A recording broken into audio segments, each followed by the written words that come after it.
Bienvenue dans le QG News. Voici les titres de ce journal. Ousmane Sonko dénonce une tentative d'assassinat dont il aurait été victime. Il met en cause la brigade d'intervention polyvalente de la police. L'opposant sénégalais et leader du PASTEF aurait été aspergé d'un liquide inconnu le 16 mars alors qu'il se rendait au tribunal de Dakar. Le gouvernement du Congo-Brazzaville mobilise ses partenaires pour l'aider à financer l'opération de démobilisation, désarmement et réinsertion, un programme qui doit durer 4 ans et qui devrait concerner plus de 7000 anciens combattants. Du sport également à suivre avec les championnats du monde amateur femmes de boxe qui se sont disputés du 15 au 26 mars dernier en Inde. L'Afrique y était largement représentée. J'ai été victime d'une tentative d'assassinat. Les mots d'Ousmane Sonko qui a pris la parole ce mardi 28 mars dans la soirée. Il accuse directement la brigade d'intervention polyvalente de la police. L'opposant sénégalais aurait été brutalisé le 16 mars dernier alors qu'il était en route pour le tribunal de Dakar. Il aurait été aspergé d'un liquide inconnu. Son parti, le PASTEF, a annoncé une plainte il y a quelques jours pour tentative d'assassinat contre le candidat déclaré au scrutin présidentiel de 2024 et fervent opposant au président sortant Macky Sall. L'opposant inculpé est placé sous mandat judiciaire, sous contrôle judiciaire pour viol, dénonce depuis le début de cette affaire une machination orchestrée par l'actuel chef de l'État afin de l'écarter de la prochaine élection présidentielle. Sur la prise de parole d'Ousmane Sonko ce mardi et la tentative d'assassinat dont il aurait été victime. Je vous propose d'écouter le leader du PASTEF. Qui dit, et je le redis ici, que j'ai été victime d'une tentative d'assassinat de la part de la brigade d'intervention polyvalente, unité d'élite de la police. Je le dis et je le redis, le monsieur qui nous a aspergé d'un liquide très toxique qui a causé beaucoup de désagréments au niveau ophtalmologique, au niveau respiratoire et au niveau gastrique, ce n'est pas un citoyen ordinaire, c'est un élément de la BIP que moi-même j'ai vu asperger le liquide. Et ce procureur-là n'ose pas poser ce débat-là. Il nous parle de Yargassi. Je voudrais dire aux Sénégalais que M. Yargassi est un petit frère à moi, est un militant du parti, qui est toujours à côté de moi. Si vous avez l'habitude de voir les vidéos, même quand j'embarque à l'aéroport pour aller à Ziguinchor, jusqu'au pied de l'avion, c'est M. Yargassi qui m'accompagne. C'est ce monsieur-là que M. Bahoumé allait prendre avec les autres farfelus du parquet pour le désigner en disant que c'est lui qui aurait tenté de m'empoisonner. Pour essayer d'écarter la vraie problématique, c'est-à-dire les services de police qui s'attaquent aux citoyens et qui aspergent de liquide jusqu'à présent non identifié. C'est ça qui s'est passé. Donc, vouloir déplacer le curseur et aller prendre un Yargassi qui m'a donné simplement un mouchoir imbibé de vinaigre pour m'aider à mieux supporter l'odeur âcre des grenades lacrymogènes, c'est prendre les Sénégalais pour ce qu'ils ne sont pas. Et je dis à tous ceux qui veulent l'entendre que M. Yargassi n'a rien à voir avec cette affaire-là, que le procureur, la justice de manière générale, depuis quelque temps, la manière dont il fonctionne, devenus des mercenaires de Macky Sall, certains magistrats en tout cas, devenus des mercenaires de Macky Sall, essaient de déplacer le problème pour sacrifier un petit frère, un militant du parti, à qui je confierai ma vie pour essayer de lui imputer un acte grave posé par les services de police. Alors que la justice sénégalaise dénonce une tentative d'insurrection, l'opposition, elle, est vent debout. La coalition Yewwi Askan-Wi, qui compte braver l'interdiction, annonce une série de manifestations, une marche pacifique à partir de ce mercredi à Dakar, veille du procès de l'opposant Ousmane Sonko, qui accuse le pouvoir d'instrumentaliser la justice pour l'empêcher de se présenter au scrutin présidentiel de février 2024. On va réécouter Ousmane Sonko. Nous continuerons à faire ce que nous devons faire.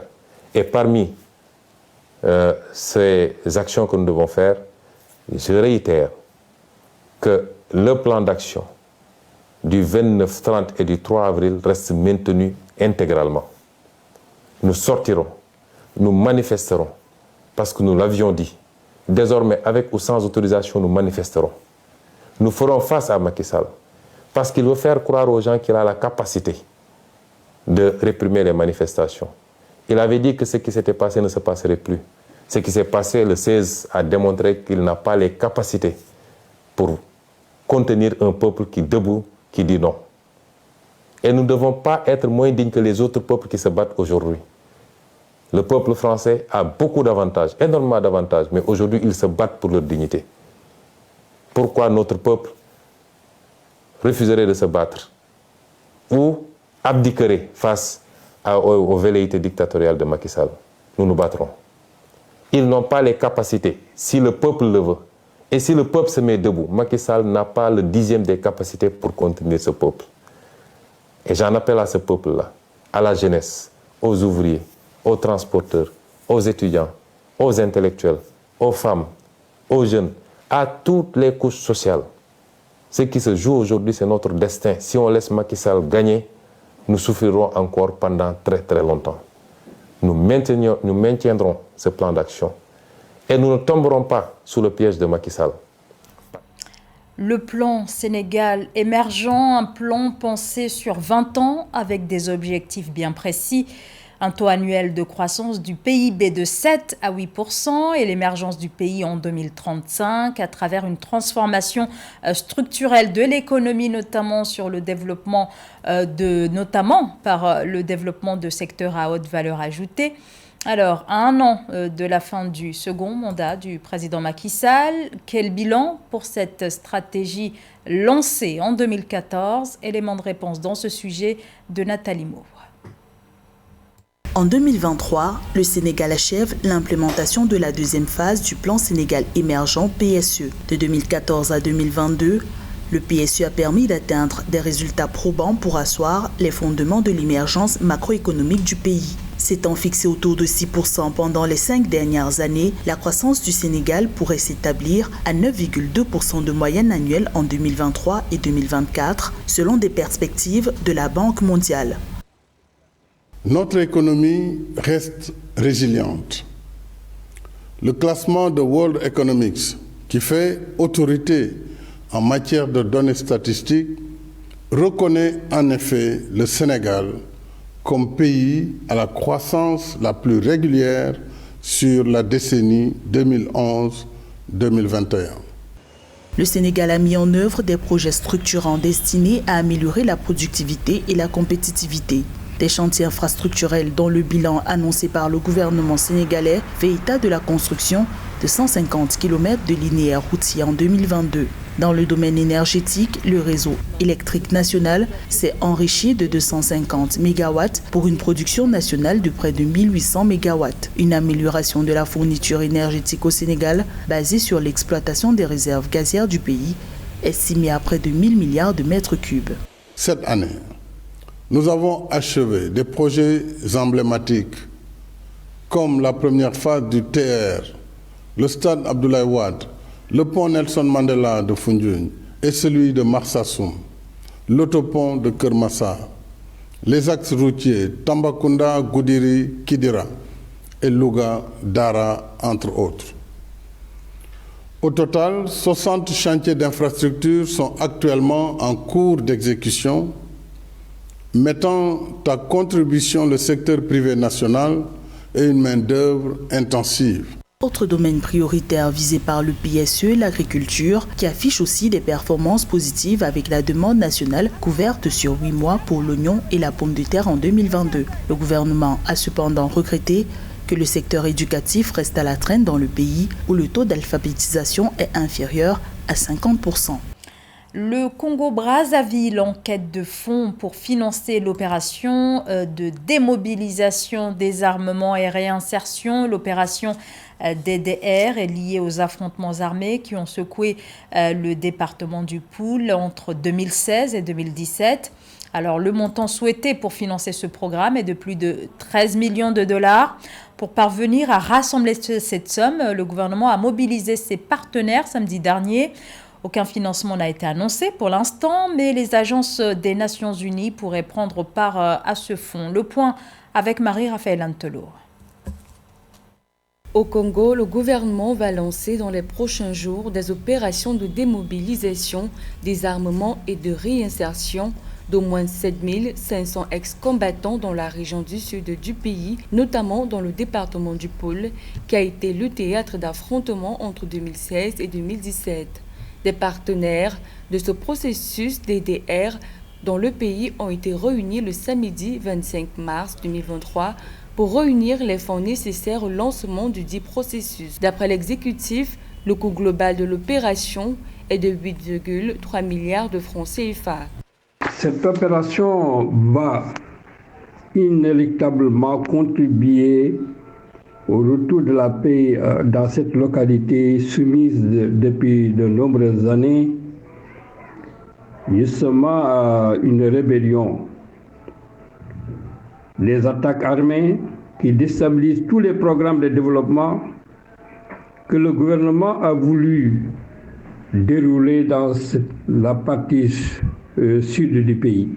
D'après des sources gouvernementales, sur les coûts nécessaires pour officiellement lancer le processus des DDR, le Congo à lui seul doit contribuer à hauteur de 25% de la dite somme. Une fois l'opération lancée, les ex-combattants seront réinsérés dans la société et ceci permettra enfin au sud du pays de retrouver tranquillité et stabilité. Ce programme doit être non seulement appuyé par l'Organisation de l'Unité africaine, mais également par les agences onusiennes qui ont une expérience certaine dans le domaine. Il va sans dire que toutes les forces du Congo doivent également, sur le plan politique, appuyer ce processus. Des données officielles rappellent que les affrontements armés qui ont secoué le département du Pôle entre 2016 et 2017 ont provoqué le déplacement de près de 138 000 personnes. Après les accords de paix qui ont mis un terme au conflit fin 2017, au moins 8 000 armes ont été collectées et détruites dans la zone. Les opérations de démobilisation, désarmement et réinsertion imminente devraient se faire sur une durée de 4 ans selon le gouvernement. Une unité pharmaceutique industrielle digitalisée vient d'être inaugurée dans la région de Casablanca au Maroc par le laboratoire marocain Pharma 5, une première sur le continent africain. Cette unité est spécialisée dans la production de médicaments génériques, ce qui permet au groupe marocain de consolider son statut de leader sur ce segment du générique, tant sur le marché intérieur qu'au niveau de l'export. Marie-Raphaël Antelour. Le laboratoire marocain Pharma 5 a inauguré le mardi 21 mars la première usine pharmaceutique entièrement digitalisée d'Afrique. Dénommée Smart Factory, cette usine devrait, selon des sources marocaines, permettre au groupe pharmaceutique spécialisé dans les médicaments génériques de multiplier par 5 ses capacités de production. Par ailleurs, cette usine a été mise en service dans le but de faire du Maroc la première puissance pharmaceutique de la région, avec une bonne ouverture à l'international. C'est un projet qui est citoyen. Smart Factory 4.0, c'est d'une intelligence inouïe. Ça permettra bien sûr d'accélérer la production de médicaments, mais aussi en gardant bien sûr une responsabilité sociale et sociétale, parce que ça crée aussi de l'emploi. Et ça nous permet aussi de s'atteler sur la question du générique. Nous sommes aujourd'hui à la rentrée en vigueur de la génération de la couverture médicale, comme Sa Majesté le souhaite et le recommande, mais cette souveraineté nécessite quand même des éléments d'accompagnement. Parmi les éléments d'accompagnement, c'est la politique médicamenteuse. Bien sûr, c'est l'encouragement du Made in Morocco, l'encouragement du générique pour pouvoir soutenir cette couverture médicale, cette assurance maladie, pour le bien sûr, des ménages et des usagers. Cette première usine pharmaceutique du continent est, selon le groupe Pharma 5, pensée dans un écosystème d'innovation unique en son genre qui place l'agilité au cœur de tout le processus de conception et d'exploitation grâce à la digitalisation des processus combinée à la robotisation de certaines opérations. L'usine, selon le groupe, se distingue par sa capacité à intégrer toutes les avancées technologiques à venir, notamment dans le domaine de l'intelligence artificielle. Les coûts de construction de cette usine ont été évalués à 29 millions de dollars. C'est une première en Afrique, c'est la première usine 4.0 du continent. On parle d'usine intelligente parce que c'est la nouvelle révolution industrielle, c'est-à-dire qu'on est en présence d'objets interconnectés. On traite d'énormes data, donc on est dans le big data et on est dans une usine qui est complètement monitorée à distance grâce à des capteurs qui sont installés à la fois dans les locaux et à la fois dans les équipements pour monitorer, assurer la data integrity, c'est-à-dire une parfaite traçabilité de l'ensemble des étapes de production au service d'une exigence qualité accrue, mais aussi au service de gains de compétitivité substantiels puisque ça nous permet d'agir en amont en termes de maintenance, d'être dans de la maintenance prédictive et de combiner à la fois compétitivité et data integrity. D'après des précisions de Pharma 5, des outils de monitoring à distance et en temps réel installés dans tous les compartiments de l'usine permettent la gestion des flux liquides, la qualité de l'air, de pression, d'humidité, de température, tout en assurant une traçabilité parfaite de l'ensemble des processus. Rappelons qu'en 2022, ce laboratoire a produit plus d'1 milliard d'unités de médicaments répartis sur environ 200 références. Ces médicaments sont distribués dans plus de 4 pays, principalement en Afrique. Retour maintenant sur les championnats du monde amateurs femmes de boxe qui se sont disputés du 15 au 26 mars dernier à New Delhi en Inde. Sur place, c'était l'effervescence. De nombreuses athlètes ont répondu présentes. Des athlètes venant notamment du continent africain. José Douglas.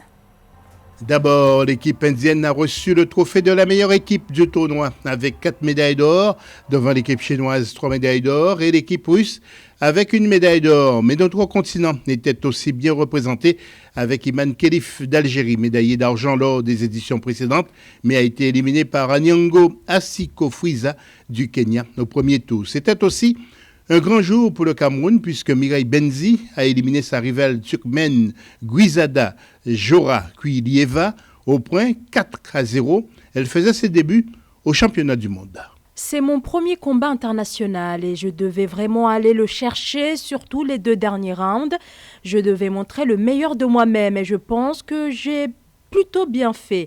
Je suis vraiment contente de pouvoir aller de l'avant avec les compétitions. Mireille s'est qualifiée pour les 8e de finale, mais n'a pas pu aller jusqu'au bout.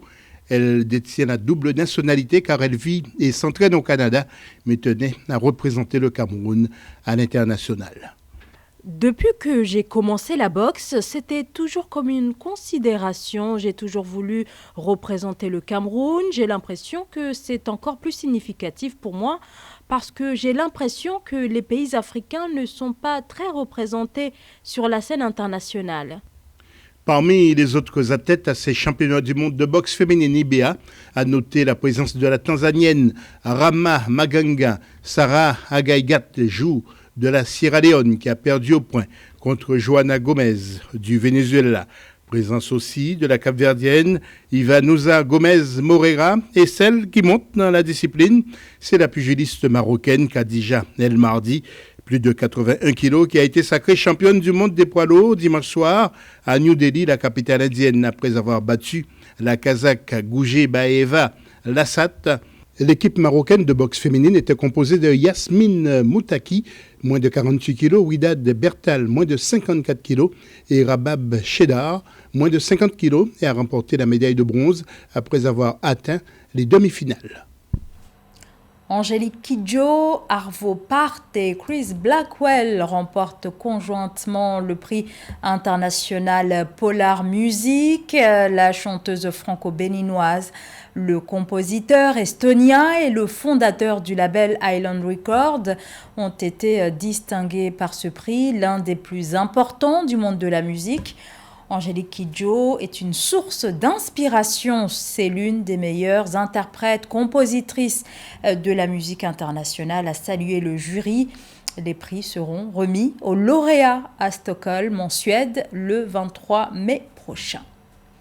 Et c'est la fin de ce journal. Merci de nous avoir suivis. L'information continue sur Africa 24.